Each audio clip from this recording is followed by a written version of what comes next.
اللہ من الشیطان الرجیم بسم اللہ الرحمن الرحیم ان الذین کذبوا بآیاتنا واستکبروا عنہا لا تفتح لهم ابواب السماء ولا يدخلون الجنة حتى يلج الجمل في سم الخياط وكذلك نجزي المجرمين لهم من جهنم مهاد ومن فوقهم غواش وكذلك نجزي الظالمين والذين آمنوا وعملوا الصالحات لا نكلف نفسا إلا وسعها أولئك أصحاب الجنة هم فيها خالدون ونزعنا ما في صدورهم من غل تجري من تحتهم الأنهار وقالوا الحمد لله الذي هدانا لهذا وما كنا لنهتدي لولا أن هدانا الله لقد جاءت رسل ربنا بالحق ونودوا أن تلكم الجنة أورثتموها بما كنتم تعملون ونادى أصحاب الجنة أصحاب النار أن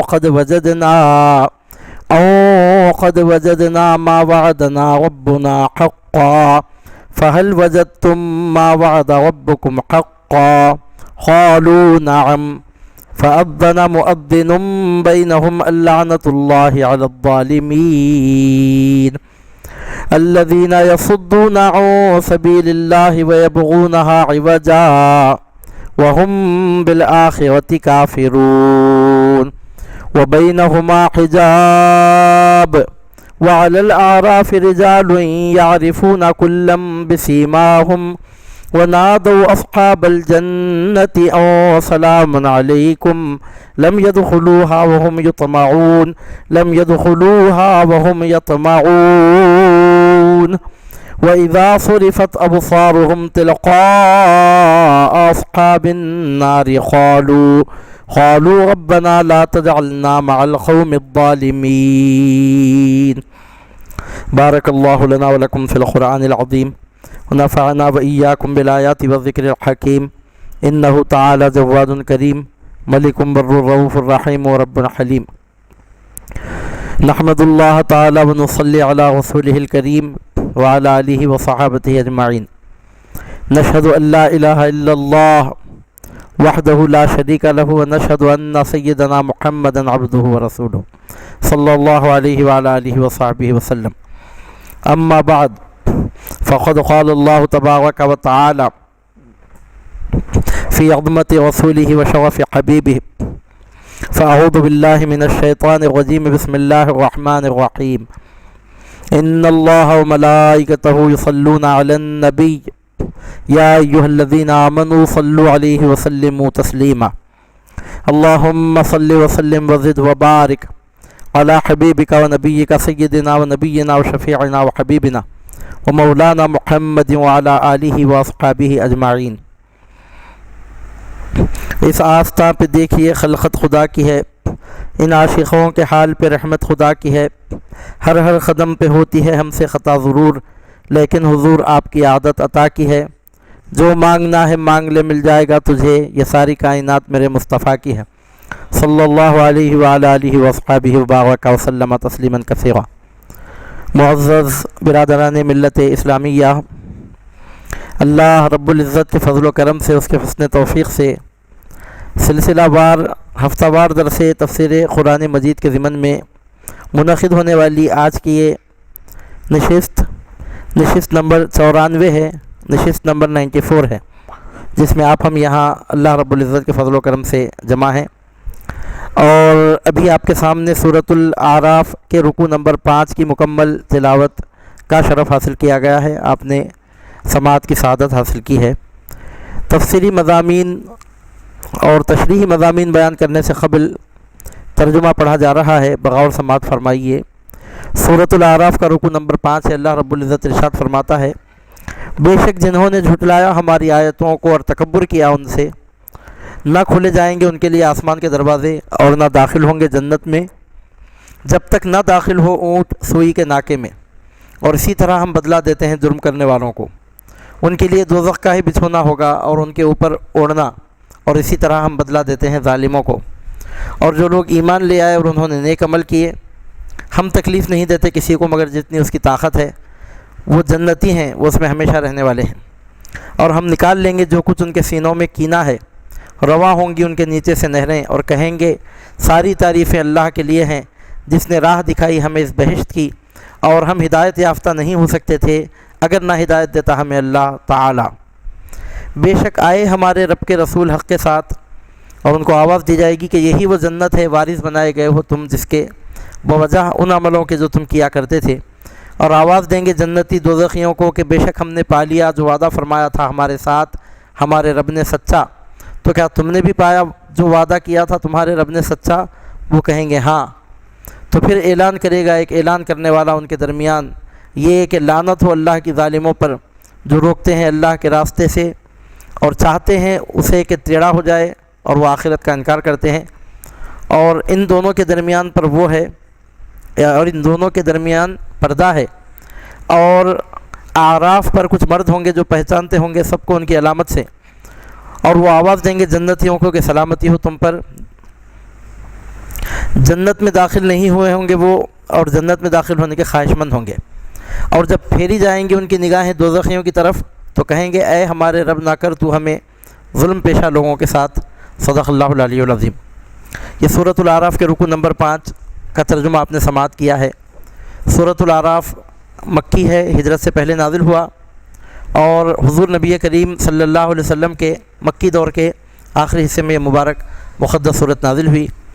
چنانچہ اس کے احکام، اس کے مضامین اور اس کے موضوعات تقریباً وہی ہیں جو مکی صورتوں کے ہوتے ہیں۔ چنانچہ اس رکوع میں بطور خاص اللہ رب العزت نے کافروں کے برے انجام کا ایمان والوں کے اچھے انجام کا ذکر فرمایا ہے، اور جنتیوں کی صفت یہ بیان کی گئی ہے کہ جنتی آپس میں ایک دوسرے سے حسد اور کینہ نہیں رکھیں گے، یعنی ہر کوئی اپنی حالت پہ خوش ہوگا، کیونکہ جو شخص کینے میں مبتلا ہوتا ہے، حسد میں مبتلا ہوتا ہے، اس کو راحت نصیب نہیں ہو سکتی، ہمیشہ وہ حسد کے غم میں گھلتے رہتا ہے، دوسروں کی ترقی کی وجہ سے اس کی رات کی نیند دن کا چین حرام رہتا ہے۔ یہ بری حالت، یہ بدتر کیفیت جنتیوں کی نہیں ہوگی، وہ آپس میں ایک دوسرے سے راضی خوش ہوں گے، ان کے دلوں میں ایک دوسرے کے خلاف کوئی کینہ نہیں ہوگا، کوئی جلن نہیں ہوگی، یہ کیفیت بیان کی گئی ہے۔ اور اس موقع پر جنتی اللہ رب العزت کی بارگاہ میں شکر ادا کرتے ہوئے کہیں گے کہ یہ سب اللہ تعالیٰ کا فضل ہے کہ اس نے ہم کو ہدایت بخشی، تو ہم کو ہدایت نصیب ہوئی۔ اور اس کے بعد جنتیوں اور جہنمیوں کے درمیان مکالمہ ہوگا، یہ جہنمیوں کو مزید شرمندہ کرنے کے لیے ہوگا، کیونکہ جہنم ایسا مقام ہے جہاں ہر قسم کی ذلت، ہر قسم کی رسوائی ہے، تو ان کی ذلت میں، رسوائی میں اور اضافہ کرنے کے لیے اور ان کی شرمندگی میں اضافہ کرنے کے لیے اس طرح کا مکالمہ ہوگا۔ جنتی کہیں گے ان سے مخاطب ہو کے کہ ہمارے رب نے ہم سے جو وعدہ کیا تھا، ہم نے اس وعدے کو حق پایا، ہم سے وعدہ تھا کہ ہم جنت میں جائیں گے، ہم داخل ہو چکے، کہو تم سے جو وعدہ کیا تھا کیا وہ وعدہ پورا ہوا؟ تو کہنے پہ مجبور ہوں گے کہ ایسا ہی ہوا، اور منادی ندا کرے گا کہ لعنت ہو ظالموں پر اللہ کی، یعنی مطلب یہ کہ جو دنیا میں اسلام قبول نہیں کرتے ہیں، ایمان نہیں لاتے ہیں، ان کا ایسا برا انجام ہوگا۔ پھر اعراف میں کچھ لوگ ہوں گے جو جنتیوں کو بھی دیکھیں گے، دوزخیوں کے برے انجام کو بھی دیکھیں گے، جنتیوں کے اچھے انجام کو بھی دیکھیں گے، چنانچہ ان کا بھی یہاں ذکر کیا جا رہا ہے۔ تو اس رکوع کے مضامین کا خلاصہ یہ نکلا کہ جنتی بہت اچھی حالت میں ہوں گے، اور جنت ایمان اور اعمال صالحہ کے بدلے میں نصیب ہوتی ہے۔ حالانکہ اعمال صالحہ جنت کا بدلہ کبھی نہیں ہو سکتے، اعمال صالحہ کے بدلے میں انسان اللہ کی رحمت کا مستحق بنتا ہے، اور اللہ تعالیٰ کی رحمت سے وہ جنت میں داخل ہوگا۔ اور جو لوگ ایمان نہیں لاتے ہیں ان کے برے انجام کا ذکر کر کے ان کو خبردار کیا جا رہا ہے، ان کو وارن کیا جا رہا ہے، ان کو آگاہ کیا جا رہا ہے، ان کو تنبیہ کی جا رہی ہے کہ ابھی وقت باقی ہے، لہذا ایمان لے آؤ۔ ظاہر ہے کہ یہ خطاب ہمارے حضور نبی کریم صلی اللہ علیہ وسلم کے ظاہری حیات طیبہ کے دور، ظاہری حیات طیبہ میں مکے کے جو لوگ ایمان نہیں لائے تھے ان سے یہ خطاب براہ راست ہے، اور یہ بھی عین حقیقت ہے کہ بالواسطہ انڈائریکٹ قیامت کی صبح تک جن جن تک قرآن کا پیغام پہنچ رہا ہے ان سب سے یہاں پر خطاب ہے کہ اگر ایمان نہیں لائے ہیں تو ابھی وقت باقی ہے، ایمان لے آؤ۔ عزیزان محترم، ابھی تو ہمارا درس 8ویں پارے میں پہنچا ہے، ابھی اللہ تعالیٰ کی مہربانی، اس کا کرم شامل رہا، اس کی توفیق شامل رہی تو ابھی 22 پارے مزید ہم کو پڑھنا ہے، سننا ہے، اس کا درس ہونا ہے۔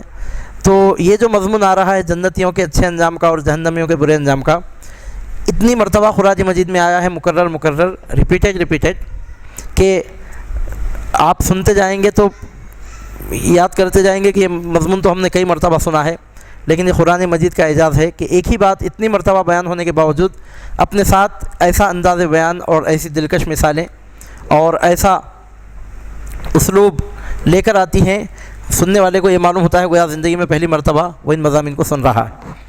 یہ قرآن مجید کا وہ اعجاز ہے جس کی بنیاد پہ ثابت ہوتا ہے کہ قرآن انسان کا کلام ہو ہی نہیں سکتا۔ چنانچہ اللہ رب العزت ارشاد فرماتا ہے، بے شک جنہوں نے جھٹلایا ہماری آیتوں کو اور تکبر کیا ان سے۔ ظاہر سی بات ہے کہ اللہ کی آیتوں کو کافر ہی جھٹلاتے ہیں، تو یہ جو برا انجام یہاں پر ذکر ہو رہا ہے وہ ایمان والوں کا نہیں، کافروں کا ہے، کیونکہ ایمان والا کتنی گئی گزری حالت میں کیوں نہ ہو، بھی کیوں نہ ہو، لیکن وہ اللہ تعالیٰ کی آیتوں کو جھٹلاتا نہیں ہے، وہ اللہ کی کتابوں پر، آیتوں پر ایمان لاتا ہے۔ ہم تو توریت و انجیل و زبور پر بھی ایمان لاتے ہیں، گزشتہ تمام آسمانی کتابوں پہ ہم ایمان لاتے ہیں، جو مضامین ان کے بدل گئے ہیں وہ اپنی جگہ ہیں، لیکن جو کتابیں اللہ نے نازل کی ہیں، قرآن تو قرآن ہے، یہ تو بغیر تبدیلی کے ساتھ ہمارے درمیان حضور نبی کریم صلی اللہ علیہ وسلم کا زندہ جاوید معجزہ بن کر ہمارے ہاتھوں میں، ہمارے سینوں میں، ہمارے سامنے، ہمارے درمیان میں ہے۔ اس کے تو کیا کہنے، جو کتابیں بدل چکی ہیں، جن میں تبدیلی ممکن رہی، ہم ان کتابوں پر بھی ایمان لا لیتے ہیں۔ جن مضامین کو لوگوں نے بدل لیا تو اس کا تو اللہ تعالیٰ کے نازل کرنے سے کوئی تعلق ہی نہیں ہے، نہ اس کا ماننا ضروری ہے، بلکہ اس کی تو تکذیب ضروری ہے، کیونکہ اللہ تعالیٰ کی طرف اس کو غلط طور پہ منسوب کیا جا رہا ہے۔ تو جو لوگ اللہ کی آیتوں کو جھٹلاتے ہیں، یہاں سے ثابت ہو رہا ہے کہ برے انجام کا یہاں پر جو ذکر کیا جا رہا ہے وہ در حقیقت کافروں کے بارے میں، کیونکہ وہ جھٹلاتے ہیں اللہ کی آیتوں کو، وہ تکبر کرتے ہیں اللہ تعالیٰ کی آیتوں کے سامنے۔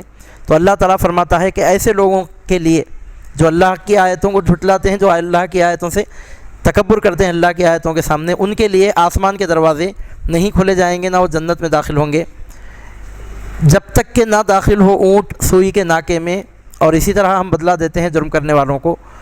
سوئی کے ناکے میں اونٹ کا داخل ہونا جس طرح ناممکن ہے، سوئی کا ناکا جس میں تاگا پرویا جاتا ہے، ظاہر سی بات ہے کہ ایک صحیح سالم اونٹ اس میں سے داخل ہو کر نکل نہیں سکتا، تو جس طرح اونٹ سوئی کے ناکے میں سے صحیح سالم اونٹ کا داخل ہو کر نکل جانا امپاسبل، محال ہے، اسی طرح اللہ کی آیتوں کو جھٹلانے اور اس سے تکبر کرنے والوں کا جنت میں داخل ہونا بھی محال ہوگا، یعنی وہ ہرگز جنت میں داخل نہیں ہو سکیں گے۔ اس سے ثابت ہوتا ہے کہ جو لوگ اللہ کی آیتوں کو جھٹلاتے ہیں، ایمان نہیں لاتے ہیں، وہ ہرگز جنت میں داخل نہیں ہوں گے۔ مثال بیان کی جا رہی ہے کہ اس وقت تک داخل نہیں ہوں گے جب تک کہ اونٹ سوئی کے ناکے میں داخل نہ ہو جائے۔ بتایا جا رہا ہے کہ ان کے لیے آسمان کے دروازے نہیں کھولے جائیں گے اور ان کو جنت میں داخل ہونے کا موقع نہیں دیا جائے گا۔ یہاں آسمان کے دروازے کھولے جانے سے مراد بندوں کے نیک اعمال جب آسمان کی طرف اٹھائے جاتے ہیں، ان بد نصیبوں پر اس طرح کے خیر و برکات کا کوئی نزول نہیں ہوگا، ان کے اعمال نیک بندوں کی طرح آسمان کی طرف اٹھائے نہیں جائیں گے۔ آسمان کے دروازوں سے نیک اعمال اٹھائے جاتے ہیں اللہ کی بارگاہ میں پیش کرنے کے لیے، ان کے اعمال اٹھائے نہیں جائیں گے، ان کے اعمال کی قبولیت کے لیے دروازے کھولے نہیں جائیں گے۔ اور ایک مطلب اس کا بیان کیا گیا ہے کہ جب یہ مریں گے اور فرشتے جب ان کی خبیث روحوں کو لے کر جائیں گے آسمانوں کی طرف، تو رحمت و قبولیت کے دروازے ان کے لیے کھولے نہیں جائیں گے، ان کو پھر واپس پستیوں میں ڈال دیا جائے گا اور ان کو جنت کبھی نصیب نہیں ہوگی۔ ارشاد ہوتا ہے اسی طرح ہم بدلہ دیتے ہیں جرم کرنے والوں کو۔ اگر کوئی عقل مند ذی ہوش ایسے برے انجام سے اپنے آپ کو بچانا چاہتا ہے تو آج بھی اس کو دعوت دی جا رہی ہے کہ قرآن کے کلام الہی ہونے پر ایمان لے آئے، ایسے برے انجام سے اپنے آپ کو بچائے۔ جو لوگ جرم کرتے ہیں، ایمان نہیں لاتے ہیں، اللہ تعالیٰ فرماتا ہے اسی طرح ہم بدلہ دیتے ہیں جرم کرنے والوں کو۔ ان کے عذاب کی بھیانک کیفیت یہ ہوگی کہ ان کے لیے دوزخ کا ہی بچھونا ہوگا اور اسی کا اوڑھنا، اور اسی طرح ہم بدلہ دیتے ہیں ظالموں کو، یعنی اوپر سے بھی آگ ہوگی، نیچے سے بھی آگ ہوگی۔ بستر کا جو حصہ نیچے بچھایا جاتا ہے بچھونا، اس کو فراش کہتے ہیں، اور اوپر اوڑھنے کی جو چیز ہوتی ہے اس کو غاشیہ کہتے ہیں۔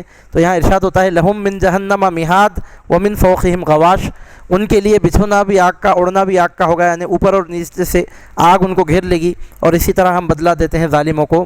اے نادانو، یہ مت سمجھو کہ دوزخ کی آگ کو تم برداشت کر سکو گے، اتنی بھیانک قسم کی سزا جب دی جائے گی، اتنی بھیانک قسم کی تکلیف جب دی جائے گی تو اس کو تم برداشت نہیں کر سکتے۔ جب برداشت نہیں کر سکتے تو ابھی وقت باقی ہے، اس بری حالت سے اپنے آپ کو بچاؤ۔ میرے نبی برحق تمہارے درمیان موجود ہیں، ان کے نام کا کلمہ پڑھو، ان پر جو کتاب نازل ہوئی اس پر ایمان لاؤ، عذاب سے بچو، اللہ تعالیٰ کی رحمتوں کے مستحق بن جاؤ، اس کی جنتوں میں داخل ہو جاؤ جو ایمان والوں کو نصیب ہوتی ہیں۔ دعوت دی جا رہی ہے ضمیر کو جھنجھوڑ کر، دعوت دی جا رہی ہے ان کے عقل کو، ان کے شعور کو جھنجھوڑ کر، اور ایمان والوں کے اچھے انجام کا ذکر ہوتا ہے کہ جو لوگ ایمان لائے اور انہوں نے نیک عمل کیے۔ ہم تکلیف نہیں دیتے کسی کو مگر جتنی اس کی طاقت ہے، اور وہ جنتی ہیں، وہ اس میں ہمیشہ رہنے والے ہیں۔ ایمان لانے والوں کو کیا پہاڑ پھوڑنے کی نوبت آتی ہے؟ جو لوگ پیغمبروں پر ایمان لاتے ہیں، اللہ تعالیٰ ان کو کون سی ان کی طاقت سے بڑھ کر تکلیف دیتا ہے؟ ان سے حلال حرام کی تمیز کے ساتھ زندگی گزارنے ہی کا تو مطالبہ ہے، فرائض و واجبات کی ادائیگی کا ہی تو مطالبہ ہے، رسول پاک صلی اللہ علیہ وسلم کی اتباع کرنے کا ہی تو ان سے مطالبہ ہے۔ اور اس میں انسان کے لیے ایسی کون سی مشکل بات ہے کہ وہ کام نہیں کر سکتا؟ نماز کا وقت ہو جائے تو نماز پڑھ لینا، 11 مہینے کھا کر 1 مہینہ روزے رکھ لینا، مال کا 97.5 حصہ اپنے پاس رکھ کر صرف 2.5 حصہ خیرات کر دینا، اگر موقع رہے تو پوری زندگی میں 1 مرتبہ حج کر لینا، اور جن چیزوں کو اللہ تعالیٰ نے حرام کہا ہے ان سے بچ کے رہنا۔ اس میں کون سے پہاڑ پھوڑنے کی ضرورت پڑتی ہے؟ جو لوگ ایمان لے آئے ہیں ان کو کچھ زیادہ مشقت اٹھانا نہیں پڑتا۔ جو لوگ ایمان لائے اور جنہوں نے نیک عمل کیے، کیا کرنا پڑا ان کو؟ لا نکلف نفسا الا وسعها، ہم تکلیف نہیں دیتے کسی کو مگر جتنی اس کی طاقت ہے۔ اگر وہ بیمار ہے، کمزور ہے، ضعیفی بڑھاپے کی وجہ سے یا کسی عذر کی وجہ سے مسجد تک اگر وہ چل کر آ نہیں سکتا تو اس کو ہم جماعت کی نماز معاف کر دیتے ہیں، وہ گھر ہی میں نماز پڑھ لے۔ بیماری کی وجہ سے اگر نہیں آ سکتا ہے تو ایسی صورت میں اس کے لیے جماعت کی نماز معاف ہو جاتی ہے، گھر میں پڑھ لینے کی اجازت ہے۔ کھڑے نہیں ہو سکتا تو بیٹھ نہیں سکتا تو لیٹ کر نماز پڑھ لینے کی اجازت ہے۔ بیماری میں ہے، سفر میں ہے تو روزے بعد میں قضا کر لینے کی اجازت ہے۔ بڑھاپے کی کمزوری کی وجہ سے ہے تو صرف فدیہ دے کر ہمیشہ کے لیے روزوں سے بری ہو جانے کی سہولت رکھی گئی۔ نماز میں، روزے میں آپ دیکھیے کس قسم کی سہولتیں دی گئی ہیں۔ تو ارشاد ہوتا ہے جو لوگ ایمان لائے اور نیک عمل کیے، نیک عمل کرنے والوں کو کیا مشکل اٹھانا پڑا، کون سی ان کو مصیبت سہنا پڑا، کون سی ان کو مشقت کرنی پڑی؟ ہم تکلیف نہیں دیتے کسی کو مگر جتنی اس کی طاقت ہے، اور وہ جنتی ہیں، وہ اس میں ہمیشہ رہنے والے ہیں۔ یہ صحیح ہے کہ انہوں نے کوئی ایسا ناممکن کام نہیں کیا کہ جو ان کے لیے مشکل تھا، جو ان کے لیے ناممکن تھا، کوئی ایسا مصیبت کا کام ان کو نہیں کرنا پڑا کہ جس کو برداشت نہیں کر سکتے تھے۔ جتنی ان کی طاقت تھی اتنا ہی ہم نے ان کو حکم دیا اور اتنا ہی انہوں نے عمل کیا۔ لیکن ہماری شان بندہ نوازی، شان کرم پروری ہے کہ اتنے معمولی عمل پر ہم ان کو جنتوں کی نعمتوں سے اس طرح سرفراز کرتے ہیں کہ ہمیشہ وہ ہماری نعمتوں میں لطف اندوز ہوتے ہی رہیں گے۔ ہم فیہا خالدون، وہ ہمیشہ اس میں رہیں گے۔ بزرگان دین اکابرین ملت ارشاد فرماتے ہیں کہ اللہ رب العزت جنت میں جنتیوں کو جو نعمتیں عطا فرمائے گا، انسان اگر بہت لمبی عمر بھی اللہ تعالیٰ کی، اللہ کے رسول کی اطاعت میں گزارے، تب بھی انسان کی پوری زندگی کی پوری عبادتیں، پوری اطاعتیں، اس کی پوری زندگی کی پوری محنتیں مل کر بھی جنت کی ایک ادنا نعمت کا بھی بدلہ نہیں ہو سکتا۔ جنت میں اس کو جو نعمتیں عطا کی جائیں گی ہمیشہ کے لیے، ابد الآباد تک کے لیے، ادنا نعمت کا بھی بدلہ یہ دنیا کی نعمتیں نہیں ہو سکتی۔ یعنی اتنے معمولی عمل پر ایسا عظیم بدلہ ان کو دیا جائے گا۔ ہم فیہا خالدون، اس میں ہمیشہ رہنے والے ہیں۔ اور جنتیوں کی صفت یہ بیان کی جا رہی ہے، وَنَزَعْنَا مَا فِي صُدُورِهِم مِّن غِلٍّ، ہم نکال لیں گے جو کچھ ان کے سینوں میں کینہ ہے۔ دنیا میں آدمی کو کیا ہوتا ہے کہ ایک دوسرے سے کبھی مس انڈرسٹینڈنگ کی وجہ سے، کبھی غلط فہمی کی وجہ سے ایک دوسرے کے تعلقات کشیدہ ہو جاتے ہیں۔ یہاں پر علامہ پیر کرم شاہ اظہری رحمۃ اللہ علیہ نے جو عبارت لکھی ہے، نہایت خوبصورت عبارت ہے۔ فرماتے ہیں دنیا میں بعض غلط فہمی، چونکہ بہت نازک مضمون ہے اس لیے میں پڑھ کر سنا رہا ہوں، دنیا میں بعض غلط فہمیوں کی وجہ سے بسا اوقات متقی اور پارسا لوگوں کے تعلقات بھی کشیدہ ہو جاتے ہیں، اور ایک دوسرے کے متعلق قدورت اور ملال پیدا ہو جاتا ہے، کیونکہ ان کی یہ مخالفت اور باہمی رنجش نیک نیتی پر مبنی ہوتی ہے۔ اس لیے جب قیامت کے دن انہیں جنت میں داخل ہونے کا اذن ملے گا تو ان کے آئینہ قلب سے ان رنجشوں اور قدوروں کا غبار صاف کر دیا جائے گا، اور وہ سابقہ مخالفتوں کا کوئی اثر محسوس نہیں کریں گے۔ انسان تو بہرحال انسان ہے، بعض وقت ایسا ہوتا ہے کہ متقی لوگوں میں بھی، اہل اللہ میں بھی، اللہ والوں میں بھی، نیک لوگوں میں بھی غلط فہمیوں کی بنیاد پر دلوں میں رنجشیں پیدا ہو جاتی ہیں، دنیا کی حد تک ان کے تعلقات کشیدہ ہو جاتے ہیں، کیونکہ وہ بھی فرشتے تو نہیں ہیں، بہرحال انسان ہی ہیں۔ لیکن جنت میں جب داخل ہوں گے، یہ بھی داخل ہوں گے، وہ بھی داخل ہوں گے، تو دنیا میں جو رنجشیں تھیں، جو قدورتیں تھیں، جو ملال تھا آپس میں ایک دوسرے کے تعلق سے، جو غلط فہمیاں، جو رنجشیں دلوں میں تھیں، جنت میں داخل ہونے کے ساتھ ہی اللہ رب العزت ان رنجشوں کو اس طرح دور فرما دے گا کہ جنت میں جانے کے بعد اس کا کوئی اثر ان کے دلوں پہ باقی نہیں رہے گا. یعنی جنت میں کوئی کسی کا حاسد نہیں رہے گا, کوئی کسی کا مخالفت نہیں رہے گا, کوئی کسی سے کینہ رکھنے والا نہیں رہے گا. سابقہ مخالفتوں کا کوئی اثر وہ جنت میں جانے کے بعد محسوس نہیں کریں گے. یہ بات جنتیوں کی ہو رہی ہے. یعنی دنیا میں ان کے تعلقات لاکھ کشیدہ رہے ہوں, لیکن جب یہ بھی اور وہ بھی جنت میں چلے جائیں گے تو دنیاوی تعلقات کے کشیدہ ہونے کا کوئی اثر ان کے دلوں پر نہیں رہے گا. یہاں پر مولائے کائنات سیدنا علی مرتضیٰ کرم اللہ وجہہ الکریم کا ارشاد گرامی نقل کیا گیا ہے. منقول ہے کہ مولائے کائنات حضرت سیدنا علی کرم اللہ وجہہ فرمایا کرتے تھے کہ مجھے توقع ہے کہ میں, عثمان, طلحہ اور زبیر انہی لوگوں میں سے ہیں جن کے متعلق اس آیت میں ارشاد فرمایا گیا. یعنی ہمارے ظاہری زندگیوں میں جو آپس میں غلط فہمیوں کی بنیاد پر جو کچھ معاملات انجام پائے ہیں اس میں پڑھنے کی تم کو کوئی ضرورت نہیں ہے. ہم جنت میں شیر و شکر بن کے رہیں گے. جب ہم جنت میں داخل ہوں گے تو اس کا کوئی اثر ہمارے دلوں میں باقی نہیں رہے گا. مولائے کائنات فرماتے ہیں کہ مجھ میں, عثمان میں, طلحہ میں, زبیر میں جو معاملات ہیں توقع ہے کہ وہ اسی قسم کے لوگوں کے بارے میں ہے. سیدنا علی فرمایا کرتے تھے مجھے توقع ہے کہ میں, عثمان, طلحہ اور زبیر رضی اللہ عنہم انہی لوگوں میں سے ہیں جن کے متعلق اس آیت میں ارشاد فرمایا گیا ہے. تو اس سے معلوم ہوتا ہے کہ جنتی جب جنت میں داخل ہو جائیں گے تو ان کے دلوں میں آپس میں کوئی رنجش باقی نہیں رہے گی. یہ جنتیوں پر اللہ کا انعام ہوگا, کیونکہ وہ سب جنت ہی میں رہیں گے. آمنا سامنا ہوگا تو کسی کو کسی سے کوئی رنجش نہیں ہوگی. ہر کسی کا سینہ بے کینہ رہے گا. اور اس کا ایک مطلب یہ بھی بیان کیا گیا ہے, مفسرین فرماتے ہیں کہ ان کے دلوں میں کوئی کینہ نہیں رہے گا. کا مطلب مفسرین یہ بیان فرماتے ہیں کہ جنتیوں میں بھی مرتبوں کا فرق ہے. جس طرح دنیا میں مراتب کا فرق ہے, جنتیوں میں مراتب کا فرق ہے. تمام جنتی ایک مرتبے کے نہیں ہیں. ایک روایت کے مطابق 6666 درجے ہوتے ہیں جنت میں قرآن مجید کی آیتوں کے مطابق. اور روایتوں سے ثابت ہوتا ہے کہ جنت میں کئی قسم کے منزلیں ہوں گی اور بعض جنتی دوسرے جنتیوں سے بڑے مرتبے والے ہوں گے. دنیا میں ایسا ہوتا ہے کہ آدمی جب دوسرے کو اپنے سے بڑے مرتبے میں دیکھتا ہے تو اگر وہ اللہ تعالیٰ کا شکر گزار بندہ ہے تو کوئی خاص بات نہیں ہے, لیکن نفس کی وجہ سے کبھی دل میں بات آتی ہے کہ ان کو یہ نعمت ملی مجھ کو نہیں ملی, دل میں حسد کبھی پیدا ہو جاتا ہے. لیکن جنتیوں کا یہ حال رہے گا. ادنا سے ادنا درجے کا جنتی بھی اعلیٰ سے اعلیٰ درجے کے جنتی کو بھی جب دیکھے گا تو حسد نہیں کرے گا. اس کے اس انعام پر وہ بھی خوش رہے گا اور اس کے خلاف کوئی بات اس کے دل میں پیدا نہیں ہوگی. یعنی جنتی جب ایک دوسرے سے ملیں گے, ادنا جنتی جب اعلیٰ جنتی سے ملے گا. بعض روایتوں میں ایسا بھی مضمون آیا ہے کہ ادنا جنتی, ادنا مرتبے کا جنتی جب اعلیٰ مرتبے کے جنتی کو دیکھے گا تو ایک سیکنڈ کے لیے اس کے دل میں خیال گزرے گا کہ جو مرتبہ ان کو نصیب ہوا مجھ کو نصیب نہیں ہوا. ایسا خیال آ رہا ہی ہوگا کہ اللہ رب العزت اس کے خیال کو اس کے ذہن سے محو فرما دے گا, اور پھر وہ اس خیال سے بری ہو جائے گا اور اپنی حالت میں خود خوش رہے گا, اور اس کے تعلق سے اس کو کوئی افسوس نہیں ہوگا کہ فلاں کو بڑا مرتبہ ملا اور مجھے بڑا مرتبہ نہیں ملا. ایسا کوئی افسوس نہیں ہوگا. رواں ہوں گی ان کے نیچے سے نہریں. جنتی جنت اس حال میں رہیں گے. وہ ایسے باغات ہوں گے جن میں نہریں بہہ رہی ہوں گی, اور کہیں گے ساری تعریفیں اللہ کے لیے ہیں جس نے راہ دکھائی ہمیں اس بہشت کی, اور ہم ہدایت یافتہ نہیں ہو سکتے تھے. اگر نہ ہدایت دیتا اللہ تعالیٰ, بے شک آئے ہمارے رب کے رسول حق کے ساتھ. جنتی جنت میں جانے کے بعد یہ نہیں کہیں گے کہ یہ ہماری محنت کا صلہ ہے, یہ ہمارے اعمال کا بدلہ ہے, یہ ہماری کوششوں کا نتیجہ ہے, یہ ہماری صحیح تھی, ہماری محنت تھی, ہماری کوشش تھی, ہماری کارگزاری تھی جس کا آج ہم کو صلہ مل رہا ہے. نہیں کہیں گے, سر جھکا کے کہیں گے کہ جو کچھ ہم کو نصیب ہو رہا ہے تمام تعریف اس اللہ کے لیے ہے جس نے اس کی ہم کو ہدایت بخشی. اگر وہ ہم کو ہدایت نہ دیتا تو ہم ہدایت پانے والے نہ ہوتے. یعنی ان نعمتوں کو اپنے اعمال کا بدلہ قرار نہیں دیں گے, براہ راست اللہ رب العزت کا فضل قرار دیں گے. یہ جنتیوں کا طریقہ ہے کہ نعمتوں کو اپنی محنت کا بدلہ نہیں گردانتے, نعمت عطا کرنے والے پروردگار کا فضل و کرم قرار دیتے ہیں. تو جنت میں جنتی یہی کہیں گے, بے شک آئے ہمارے رب کے رسول حق کے ساتھ, اور ان کو آواز دی جائے گی کہ یہی وہ جنت ہے وارث بنائے گئے ہو تم جس کے, بوجہ ان عملوں کے جو تم کیا کرتے تھے. تمام تعریف اللہ کے لیے ہے جس نے ہمیں ہدایت دی. اس کا مطلب یہ بتایا گیا کہ دنیا میں اللہ تعالیٰ نے ہم کو طاقت دی کہ ہم حق کو, ہدایت کو قبول کریں, پھر ہم کو توفیق دی, ایسی پوزیشن میں ہم کو لایا کہ ہم نے اس کو قبول کر لیا. اس ذات پاک نے ہمیں قوت بھی بخشی, پھر دل میں قوی جذبہ بھی پیدا کر لیا کہ ہم ہدایت کو قبول کریں. وہ قدرت بخشنے والا بھی وہی ہے, وہ جذبہ پیدا کرنے والا بھی وہی ہے, تو تعریف اس کے لیے ہے.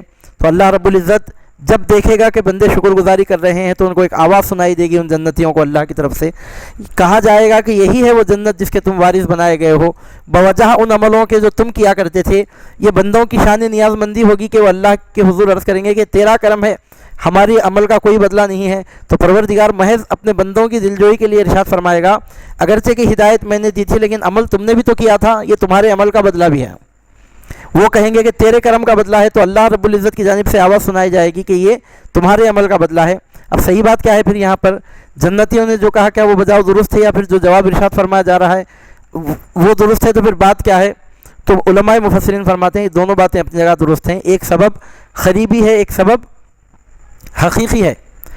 سبب خریبی ایک ہے، سبب حقیقی ایک ہے۔ سبب خریبی بندے کا عمل ہے، اور سبب خریبی کا مطلب ایک ریزن بن رہا ہے وہ بندے کا عمل ہے، لیکن سبب حقیقی اللہ تعالیٰ کی رحمت ہے۔ جیسا کہ ہم نے ابھی آپ کے سامنے عرض کیا، انسان کی پوری زندگی کی پوری عبادتوں کو بھی اگر جمع کر لیا جائے تو جنت کی ایک ادنا نعمت کا بدلہ بھی نہیں ہو سکتا۔ ابد الآباد تک اس قسم کی اعلیٰ نعمتوں میں شادہ و فرحہ رہنا تو دور کی بات، ادنا سی نعمت کا بھی بدلہ نہیں ہو سکتا۔ پھر اللہ تعالیٰ فرمائے گا کہ تلکم الجنت اورثتموها بما کنتم تعملون، یہ جنت وہ ہے جس کے تم وارث بنائے گئے ہو بوجہ ان عملوں کے جو تم کیا کرتے تھے۔ تو اس کا مطلب یہ ہے کہ عمل سے انسان عمل کے ذریعے اللہ تعالیٰ کی رحمت کا مستحق بنتا ہے، اور رحمت الہی کی بنیاد پر جنت کا مستحق بنتا ہے۔ حدیث پاک میں آتا ہے حضور نبی کریم صلی اللہ علیہ وسلم ارشاد فرماتے ہیں اعلموا ان احدکم لن يدخله عمله الجنہ، اعلموا ان احدکم لن يدخله عمله الجنہ، او کما قال صلی اللہ علیہ وسلم۔ سرکار پاک صلی اللہ علیہ وسلم فرماتے ہیں خبردار ہو کر سنو، خوب جان لو، کسی کو اس کا عمل جنت میں داخل نہیں کر سکتا، کسی کو ہرگز اس کا عمل جنت میں داخل نہیں کر سکتا۔ تو پھر اللہ تعالیٰ فرماتا ہے کہ عمل کے بدلے میں جنت ملی تو عمل کے بدلے میں اللہ کی رحمت ملی، اور اللہ کی رحمت کے بدلے میں جنت ملی، یہ مطلب لینا پڑتا ہے۔ تو یہ اللہ تعالیٰ کی شان کرم پروری ہوگی کہ وہ اپنے بندوں کو اس طرح صلہ عطا فرمائے گا اور اس طرح ان کی دلجوئی فرمائے گا، اور کہے گا کہ رحمت تو بے شک میری ہی ہے لیکن تم نے بھی تو نیک عمل کر کے مجھے راضی کیا، اپنے آپ کو رحمت کا مستحق بنایا، یہ تمہارے عمل کا بدلہ ہے۔ اب جنتی دوزخیوں کو کہیں گے کہ بے شک ہم نے پا لیا جو وعدہ فرمایا تھا ہمارے رب نے سچا، تو کیا تم نے بھی پایا جو وعدہ کیا تھا تمہارے رب نے سچا؟ وہ کہیں گے ہاں۔ تو پھر ایک اعلان کرنے والا ان کے درمیان اعلان کرے گا کہ اللہ کی لعنت ہو ظالموں پر۔ یہ دوزخیوں کو شرمندہ کرنے کے لیے ہوگا۔ جنتی دوزخیوں سے مخاطب ہو کے کہیں گے ہم سے جو انعام کا، اکرام کا، نعمتوں کا وعدہ کیا گیا تھا سب ہم کو نصیب ہو گیا، تم کو جو عذاب کا، اذیت کا، سزا کا تم سے جو وعدہ کیا گیا تھا کیا تم کو مل گیا؟ تو کہنے پر مجبور ہوں گے ہاں۔ اسی موقع پر منادی ندا کرے گا کہ اللہ کی لعنت ہے ظالموں پر، یعنی ان پر پھٹکار ڈالی جائے گی، ان کی صفتیں اس کے بعد بیان کی جائیں گی کہ فلاں فلاں بری صفتوں کی وجہ سے وہ جنت میں داخل ہوئے۔ بتایا جائے گا کہ جو روکتے ہیں اللہ کے راستے سے، لعنت ہو اللہ کے ان ظالموں پر جو روکتے ہیں اللہ کے راستے سے اور چاہتے ہیں اسے کہ ٹیڑھا ہو جائے اور وہ آخرت کا انکار کرتے ہیں۔ اس قسم کی بری روش کی وجہ سے کہ نہ خود نبی برحق پر ایمان لاتے ہیں، نہ دوسرے لوگوں کو ایمان لاتا ہوا دیکھ سکتے ہیں، بلکہ لوگوں کو رکانے کی کوشش کرتے ہیں، آخرت کا انکار کرتے ہیں، کفر اختیار کرتے ہیں، جس کے نتیجے میں یہ بری ان کی درگت بنی، یہ اعلان کیا جائے گا، جس سے ان کی ذلت میں، ان کی شرمندگی میں مزید اضافہ کیا جائے گا۔ یہاں ایک سوال پیدا ہوتا ہے کہ جنتی جنت میں ہوں گے، دوزخی دوزخ میں ہوں گے، اور دونوں ایک دوسرے سے گفتگو کریں گے، کیا یہ ممکن ہے کہ جنت میں رہنے والا دوزخ والے سے گفتگو کرے؟ کیوں؟ اس واسطے کہ جنت میں اور دوزخ میں بہت زیادہ دوری ہے، بہت زیادہ مسافت ہے۔ امام راضی رحمۃ اللہ علیہ فرماتے ہیں کہ جنت اور دوزخ کے درمیان بے حد و قیاس دوری ہے، بہت زیادہ دوری ہے، دنیا میں اندازہ نہیں لگا سکتا اتنی دوری ہے۔ پھر اتنی دور سے جنتیوں کی آواز دوزخیوں تک کیسے پہنچے گی، اور دوزخیوں کی آواز جنت تک کیسے پہنچے گی؟ تو علامہ فخر الدین رازی رحمۃ اللہ علیہ فرماتے ہیں عندنا البعد الشدید والقرب الشدید لیس من موانع الادراک، مطلب یہ کہ کسی چیز کا، کسی کا قریب ہونا یا کسی کا زیادہ قریب ہونا یا کسی کا زیادہ دور ہونا آواز کے سننے سے روکتا نہیں۔ ضروری نہیں کہ آواز سننے کے لیے قریب رہ کر ہی آواز سنی جائے، اللہ تعالیٰ سنانا چاہے تو دور سے بھی آواز سنی جا سکتی ہے۔ موجودہ زمانے میں ریڈیو کی ایجاد نے، ٹیلی ویژن کی ایجاد نے، ٹیلی فون کی ایجاد نے اس حقیقت کو ثابت کر دیا کہ کوئی دنیا کے اس کونے پر ہے اور کوئی دنیا کے اس کونے پر ہے۔ جسمانی اعتبار سے اگر دیکھا جائے تو ہزاروں کلومیٹر کا بعد ہے، لیکن آواز اس طرح صاف سنائی دے رہی ہے اور ایک دوسرے سے ایسی گفتگو کر رہے ہیں گویا دونوں بازو بازو بیٹھے ہوئے ہیں۔ عزیزان محترم، یہ کیسے ممکن ہو گیا؟ سرکار پیران پیر غوث اعظم ارشاد فرماتے ہیں کہ لوین کشفت عورت مریدی بالمشرق وانا بالمغرب لسترتها، میرے مرید کا پردہ اگر مشرق میں چاک ہو رہا ہوں، میں مغرب میں رہوں تو اس کی پردہ پوشی فرما لیتا ہوں۔ سوال یہ پیدا ہوتا ہے کہ آپ مشرق میں جلوہ، مغرب میں جلوہ فرما ہے، آپ کا نام لیوا، آپ کا نیاز مند مشرق میں اس کی پردہ دری ہو رہی ہے، تو آپ اس کے پردے کو کس طرح اس کی پردہ داری کرتے ہیں، کس طرح آپ اس کی پردہ پوشی کرتے ہیں؟ عزیزان محترم، آپ اس آیت کو دیکھیے تو آپ کو پتہ چلے گا۔ اللہ رب العزت جب سنانا چاہے تو ایک پلانٹ پر بیٹھ کر ہم بول رہے ہیں کہ یہ کرنول ہے، وہ بغداد ہے، یہ مکہ ہے، یہ مدینہ ہے، یہ حیدرآباد ہے، وہ مدینہ ہے، یہ کرنول ہے، وہ بغداد ہے، اتنے ہزار کلومیٹر ہے، 3000 کلومیٹر ہے، 4000 کلومیٹر ہے، لیکن اللہ رب العزت جب سنانا چاہتا ہے تو 3-4 ہزار کلومیٹر تو دور کی بات ہے۔ اگر وہ سنانا چاہے تو جنت والے جنت میں رہ کر دوزخ والوں سے گفتگو کریں گے، ان کی آواز یہ سنیں گے، ان کی آواز وہ سنیں گے۔ تو اس سے ثابت ہوتا ہے کہ آواز سننے کے لیے قریب ہونا کوئی ضروری نہیں ہے۔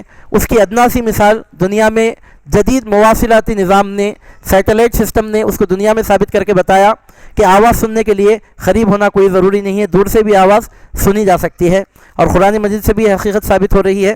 تو اس سے معلوم ہو رہا ہے کہ عقلی طور پر بھی بعد مکانی آواز کو سننے کے لیے حجاب نہیں بنتی۔ اللہ رب العزت سنانا چاہے تو آواز برابر سنی جا سکتی ہے۔ اس پر کئی دلائل ہیں، اس پر سینکڑوں دلائل مل سکتے ہیں۔ تو اللہ رب العزت فرماتا ہے، اس کے آگے ارشاد ہوتا ہے کہ ان دونوں کے درمیان پردہ ہے، یعنی جنت اور دوزخ کے درمیان آراف ایک پردہ ہے، ایک حجاب ہے، وبینہما حجاب، جنت و دوزخ کے درمیان ایک پردہ ہے۔ وہ پردہ کیا ہے، اس کی کیفیت کیا ہے، واللہ عالم بالصواب۔ اتنا ہم سمجھ سکتے ہیں کہ وہ پردہ ایسا پردہ ہے کہ دوزخ کی آگ کا اثر جنتیوں تک پہنچنے نہیں دیتا، اور دوزخ اور جنت کی روح پرور فضاؤں کا اثر جہنم تک پہنچنے نہیں دیتا، دونوں کو ایک دوسرے سے بالکل جدا کر کے رکھا ہے۔ وہ ایسا پردہ ہے، قرآن سے ثابت ہو رہا ہے۔ اور اسی حجاب کو سورہ حدید میں سور کا لفظ دیا گیا، فضرب بینہما سور، ایسا بھی لفظ آیا ہے۔ سور کا لفظ ہو یا حجاب کا لفظ ہو، ایک روک ہے وہ جنت اور دوزخ کے درمیان، جس کی حقیقت ہم سمجھ نہیں سکتے۔ اتنا جان سکتے ہیں کہ وہ ایسا پردہ حائل ہے کہ جو دوزخ کی آنچ کو جنت تک نہیں پہنچنے دے گا، اور جنت کے روح پرور اثرات کو دوزخ تک پہنچنے نہیں دے گا۔ وَعَلَى الْأَعْرَافِ رِجَالٌ، اور آراف پر بلندی پر کچھ مرد ہوں گے جو ان سب کو نشانیوں سے پہچان رہے ہوں گے۔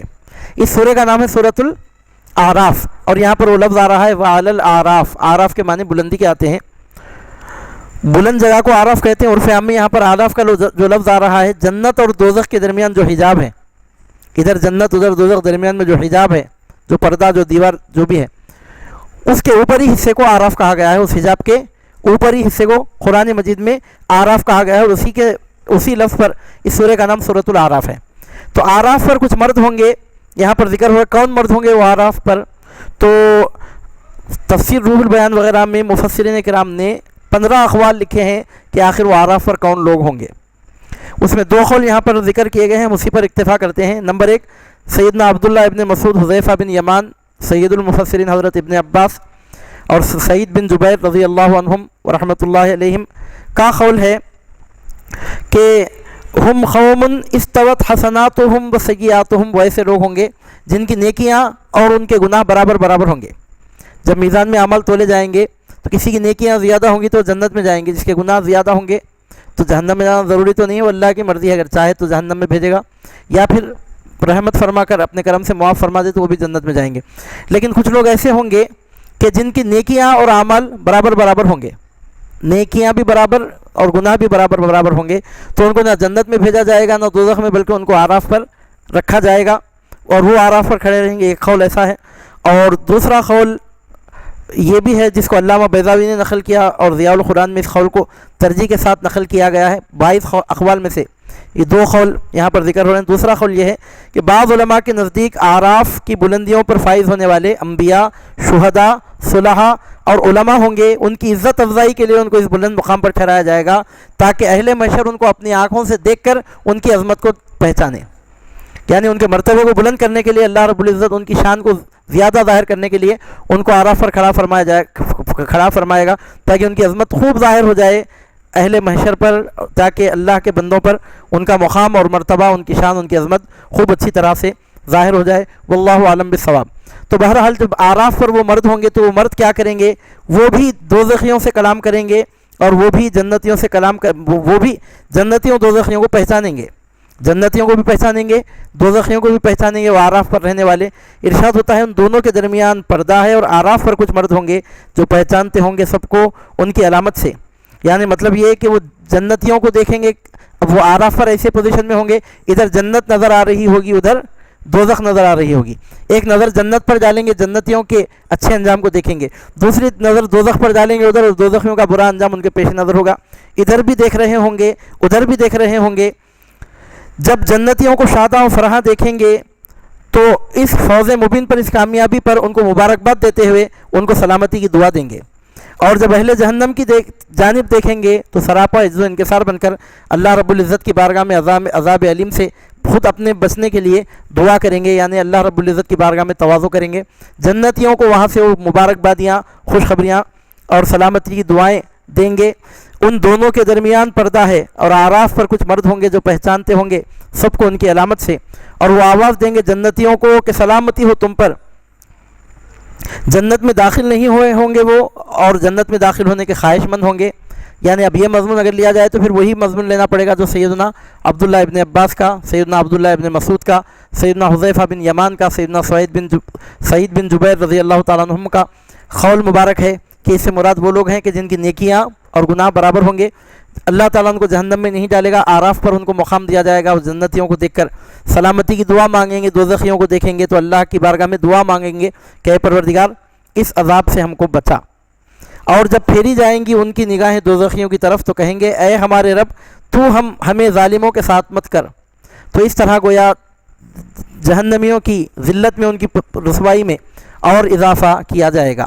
تو سورہ انعام کے سورہ اعراف کے رکوع نمبر 5 کے مضامین کا خلاصہ یہ نکلا کہ جو لوگ اللہ تعالیٰ کی آیتوں کو جھٹلاتے ہیں، اس سے تکبر کرتے ہیں، وہ جہنم میں جائیں گے، بڑا برا انجام ہوگا۔ اور جو اللہ تعالیٰ کی آیتوں پر ایمان لا چکے ہیں، نیک عمل کرتے ہیں، تو اللہ تعالیٰ ان کو جنت عطا فرمائے گا جہاں قسم قسم کی نعمتیں ہوں گی۔ ان کے سینوں میں آپس میں ایک دوسرے کے خلاف کوئی بات نہیں پائی جائے گی، وہ اللہ تعالیٰ کی طرف ان نعمتوں کے حصول کو منسوب کریں گے کہ یہ سب اس کا فضل ہے۔